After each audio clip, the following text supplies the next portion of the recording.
Today we have something very special. I know it's not Whiskey Wednesday, this is more like Feature Friday, but here we have a freshly opened bottle of the 100th anniversary Green Spot 10-year-old. This is a stronger in alcohol, more limited release bottle of Green Spot done for the 100th anniversary of the release of this whiskey. Now, this bottle was sent to me by a PR team, which I was actually quite happy about because just come back off holiday, I really don't have a lot of money to spend on whiskey at the minute. So to say they were going to send a bottle of this, was very pleased because this style of whiskey, I'm a Midleton fan, I think a lot of people watching this will be, but Green Spot is a whiskey that's very near and dear to my heart. I'll tell you why later. But not only did they send me this bottle, they've teamed up with a company called YesColours. And I'm really not sure what I'm going to do with this yet, but they've created Green Spot Green, which, if this will focus, has this beautiful label on it. And hopefully I won't spill this everywhere. But they've made this little green colour tone. I'm not an artist, as many of you who have been watching this channel for years will know, but I will do something with this. I'm not sure what, but just a really nice thing to throw in there. We'll bring this bottle back in again. One of the things I love is that they've put the 100 on the top, where the logo is, and then you get the little green spot underneath. Again, we'll probably film something with this for the Instagram to do it quite nicely, but the label's a little different. You've got the 100th anniversary with the green back paint on it, all that classic gold spot green colour, as well as the gold writing. And then on the back we have just a little blurb about some stuff about the whiskey. The zoom is working, or the focus is working a lot better on this. Fun thing about this, it's 46%. The regular Green Spot is only 40. But before we dive into the whiskey, why do I love Green Spot so much? I, again, as most of you will know, have a massive soft spot for Irish whiskey. It's one of those things that we've reviewed loads in the last couple of years, probably not as much this year, only 2 really spring to mind. But Green Spot was one of those whiskies that a lot of you will think I'm stupid for this, but I traded a lot of really cool, unusual cask samples more than 10 years ago for what was 3/4 of a bottle of Green Spot at a whiskey festival when I was working at one of them. Because I tried it for the first time at that festival. And yes, it's only 40% and all that kind of stuff, but I was honestly just baffled at how tropical and fruity it was. It was like opening a tin of like fruit salad and eating those little fruit salad sweets as a kid. And it took my breath away. And then when you jump on the spot journey, you try Green Spot and Yellow Spot, and in the last couple of years they've brought out Red Spot, Blue Spot again, but in a different format. Gold Spot as a limited edition release every year. Then you get into Redbreast and Midleton and Jameson's, and it just becomes this amazing journey of Irish history and whiskey, which is always very nice as a history fan as well. So I've got a real soft spot for Green Spot. And I always thought Yellow Spot was really delicious, but a little bit too expensive. I wasn't a massive fan of Red Spot. I thought Blue Spot was okay. I've liked some of the Gold Spot releases, but Green Spot is really where my heart lies. So the fact I have this here is quite a privilege. This is bourbon maturation and Oloroso maturation, or is it a finish? I think it's just a combination of the 2 types of barrels. Yeah, matured in American bourbon barrels and sherry casks, but at 46%, so we're getting the ABV levels of Yellow Spot. So let's dive in, let's smell, let's taste, and let's see what this 100th anniversary whiskey is really saying.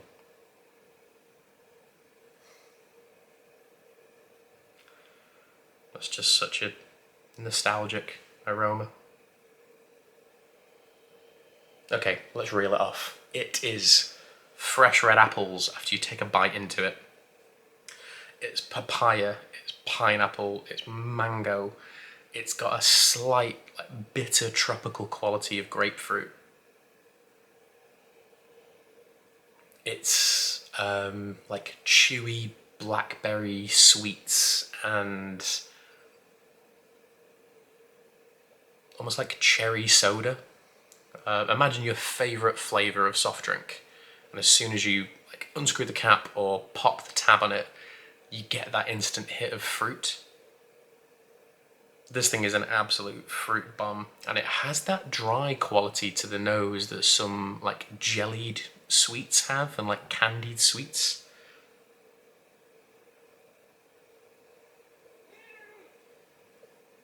For any of you that heard that meow, that was our cat. I'll see if I can grab her for the end of the video for you. She's an icon within herself. These absolutely luscious, what I call like classic Midleton notes of butterscotch and toffee and creamed fudge. I get a lot of ice cream on holiday. Croatia and Italy are fabulous places to eat ice cream. And the nose on this reminds me of what was probably my favourite, and it was in Split in Croatia. I forget the name of the actual shop, but it was an almond, lemon and pistachio ice cream. And the lemon zest notes coming off this, it's like freshly baked lemon drizzle cake, or if you're garnishing cocktails and the oil is all over your fingers, it's all that. And then some baked good quality stuff in this as well. It's buttery, which a lot of Midleton stock tends to be. You think about Redbreast, it always smells like bread and butter. But this with a higher ABV, it's almost giving me like gingerbread notes. Anyway, if you've got a bit of a sweet tooth and you like fruit, this is for you. Let me dive in, we'll see what's going on.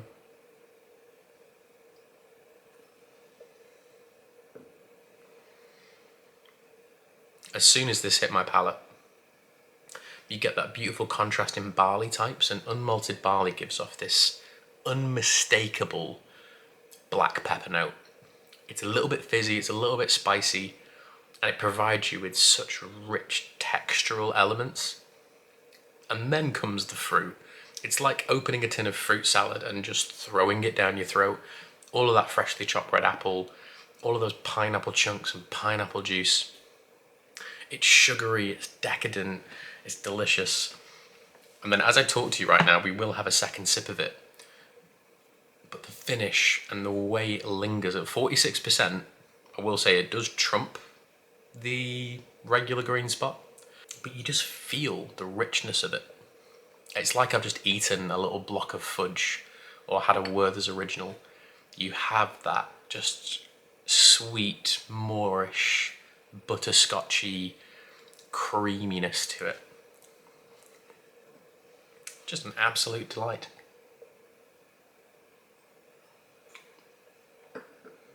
Second sip, you pick up a couple of more savoury notes. And again, this is linked to the malted and unmalted barley. This isn't a peated whiskey. The Spot series isn't, for any of you wondering. And yeah, those black pepper notes. Almost a tobacco-y style of wood influence to this. I will say it mentions Oloroso. I think that is what is providing this rich spiciness, which I'm maybe mistaking a little bit for tobacco and like sweet rolling tobacco. Just certainly the aroma of it as it's moving around, sort of my olfactory senses. Get this little hint of raisin, this little bitter note of dark chocolate, which I must say when you smell it and you get that grapefruit note, those two in conjunction, flawless. And then it becomes a little bit nutty as well. We've got almost this, not hazelnut. I always think about hazelnut, I think about creaminess and sweetness. I don't know if you can tell, but I really like that.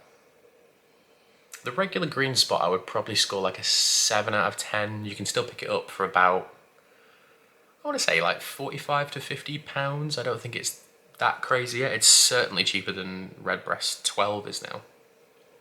So if I'd give regular green spot a 7, much like the Glen Scotia from Wednesday, I would give this a solid 8. If you are a single pot still whiskey fan and you're a green spot fan, this is an absolute must. I think it's either 75 or 77 pounds. I remember seeing it when I think Royal Mile Whiskies did a pre-order release on it. This would get a solid 8 out of 10. It's a wonderful anniversary release. I must say, I have tried 2 anniversary releases from Midleton this year. This is number 2, and the first one was their 50-year-old Midleton when I was at the distillery in April for the launch of that 200th anniversary. That was pretty insane. So, you know, I've had some pretty spectacular Irish whiskey this year, but that was £50,000 a bottle though. It was very tasty, but I couldn't afford it. But this though, if you like this pot still fashion, it's like Redbreast 12, but it's giving you more, and it's younger too. You know what? If you've stuck around this long, fair play to you, because I forgot to tell a very important story about why it's called Green Spot. I might edit this to the front, or I might just leave it at the back. So, originally, there were 4 colours in the Spot series. In order of the original release, you had green, yellow, I think it was red, then blue. Now, green was whiskies that were 10 years old and under, typically between 8 to 10. Yellow Spot was 12, it always has been. I think it was red that was 15 and still is, and blue used to be 20-year-old plus stock, but now that is a 7-year-old cask strength whiskey in the new format, and the new release gold is typically a 13-year-old with some fancy wine finishes. But Jameson's, well, yeah, there would have been Jameson's up until 1975, before they moved out of Dublin to Cork for the main distillery. They would sell casks to Mitchel Sons in Dublin. They would store them underground in their stockroom, essentially, and they would paint them these different colours depending on the age statements of the casks, or the age of the barrels, I should say. So if they bottled Green Spot at Mitchel Sons, it would always be 8 to 10-year-old single pot still liquid, yellow 12, red 15, blue 20. Unfortunately, a lot of canny people were buying barrels of whiskey from Jameson's in Dublin. I think for a long time, especially when they were based there, so pre-1975, but that's a very long time in Jameson's history, and they were emptying the barrels and filling them with other stuff and then selling those on. So Jameson stopped selling casks to individuals, apart from the folks at Mitchel Sons. So this partnership, and if hopefully I can find it, because it should say Mitchel Sons somewhere on this bottle. In fact, it does, in the same place it does on the regular Green Spot. Just there, Mitchel and Sons. Son, I should say. Fine wines and spirits in Dublin. So the connection of this is really important. So I apologise for leaving that story quite late, but that's a really important story, not only in Jameson's history, but Irish whiskey history as well. But I'm going to give this a solid 8 out of 10. It's really, really tasty. It's really, really good. If you're an Irish whiskey fan in general, you've probably already bought this, but maybe this taste in this review has been that little push over the edge for you. But thank you all for watching. We will be back with even more content soon, coming up next week, because why not? Is that. So that's going to be a pretty important review. This will determine what will actually probably win Whiskey of the Year. And then I'll probably do another 2 releases next week. I don't know what of, but thank you for sticking around. I'll see you all next week. Have a wonderful time, and I hope you have some wonderful whiskies. Cheers.